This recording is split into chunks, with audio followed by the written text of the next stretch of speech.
इसे ट्रंप का हमला कहा जा रहा है। ये धमाका ईरान के परमाणु अड्डे पर हुआ है।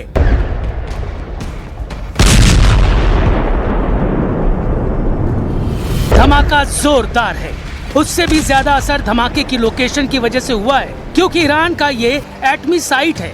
यहाँ खमेनेई के सैनिकों का युद्ध मुख्यालय है। प्राचीन कुख्यात न्यूक्लियर साइट है। यहाँ इजराइल भी पहले बमबारी कर चुका है, लेकिन इस बार हुए धमाके का शक सीधा सुपर पावर पर है, क्योंकि ईरान को ट्रंप के जंगी हथियारों ने घेर रखा है। ईरान की चौहद्दी पर सुपर पावर ने मिसाइलें तांग रखी हैं। अमेरिका के जंगी बेड़े, युद्धपोत, विध्वंसक जहाज और टॉमहॉक मिसाइलें ईरान को तहस नहस करने के लिए रेडी हैं। तो क्या पहले एटमी अड्डों को बर्बाद करके अमेरिका ईरान में घुसेगा? नक्शा देखिए। प्राचीन ईरान में जहां है वो तेहरान से ज्यादा दूर नहीं। यह ईरान का प्राचीन न्यूक्लियर कॉम्प्लेक्स है। तेहरान से इसकी दूरी सिर्फ 30 से 35 किलोमीटर दूर है। प्राचीन मिलिट्री कॉम्प्लेक्स में ईरान पर हाई एक्सप्लोसिव टेस्टिंग के आरोप लगते हैं। प्राचीन मिलिट्री और एटमी अड्डा के करीब ईरान का खोजिर मिसाइल प्रोडक्शन कॉम्प्लेक्स भी है। आरोप लगते हैं कि ईरान यहां पर पारंपरिक हथियारों के साथ परमाणु हथियारों पर रिसर्च करता है।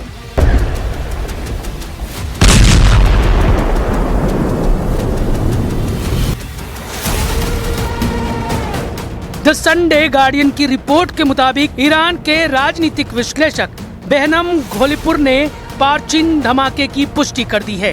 यानी खबर पक्की है, विस्फोटक है। यह धमाका युद्ध का ट्रिगर पॉइंट भी बन सकता है। इसी खतरे को देखते हुए इजराइल ने अपने जंगी लड़ाकों को वॉर जोन में उतार दिया है।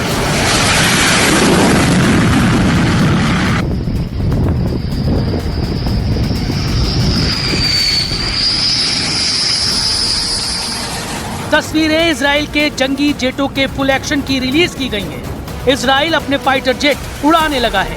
पीएम नेतन्याहू पहले ही धमकी दे चुके हैं कि ईरान पर अब की बार ऐसा हमला होगा जिससे उसकी कई पुश्तें भुला नहीं पाएंगी।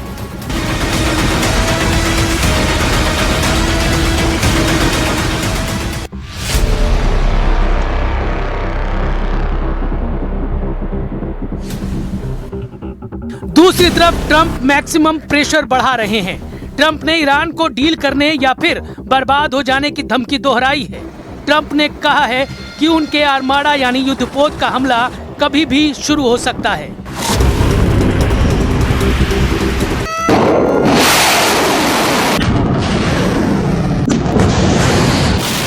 लेकिन वक्त रहते ईरान डील के लिए तैयार होता है तो बात अभी भी बन सकती है।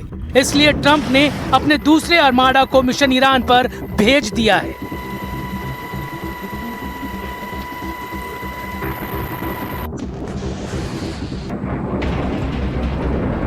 And by the way, there's another beautiful armada floating beautifully toward Iran right now. So we'll see. I hope they make a deal. I hope they make a deal. They should have made a deal the first time they'd have a country. Trump की deal Iran को कबूल नहीं है।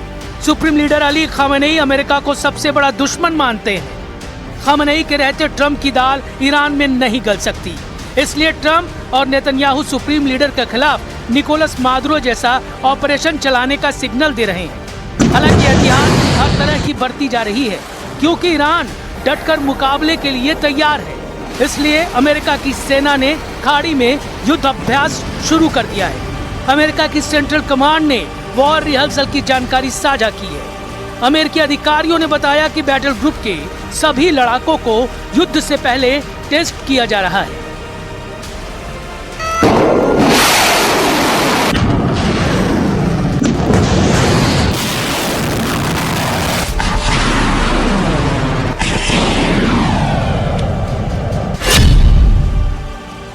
America की सेना Iran के करीब अभी आसमानी अखाड़े में युद्ध का ट्रेलर दिखा रही है, जिसमें यूएस 9th एयरफोर्स, जिसे एयरफोर्स सेंट्रल कहते हैं, और यूनाइटेड स्टेट्स सेंट्रल कमांड मिलकर कॉम्बैट एयर पावर का एहसास करा रही है।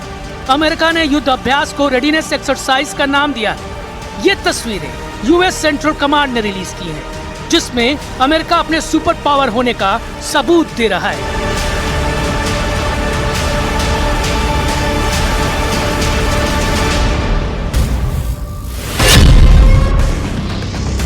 तस्वीर नंबर 1 में जंबो प्लेन में ऑयल टैंकर को एंट्री करते हुए देखा जा सकता है। दूसरी तस्वीर में अमेरिकी सैनिक एक जंजीर से जंगी जहाज को बांधता दिख रहा है। तस्वीर नंबर 3 में आसमान में अमेरिका का कार्गो जहाज उड़ान भरता दिख रहा है। अमेरिका को ईरान में जीतना है तो उसे पूरा जोर लगाना होगा। ये बात ट्रंप को अच्छी तरह से पता है कि ईरान आखिरी सांस तक लड़ेगा, क्योंकि ट्रंप के किए सभी दावों को ईरान एक झटके में झूठा बता रहा है।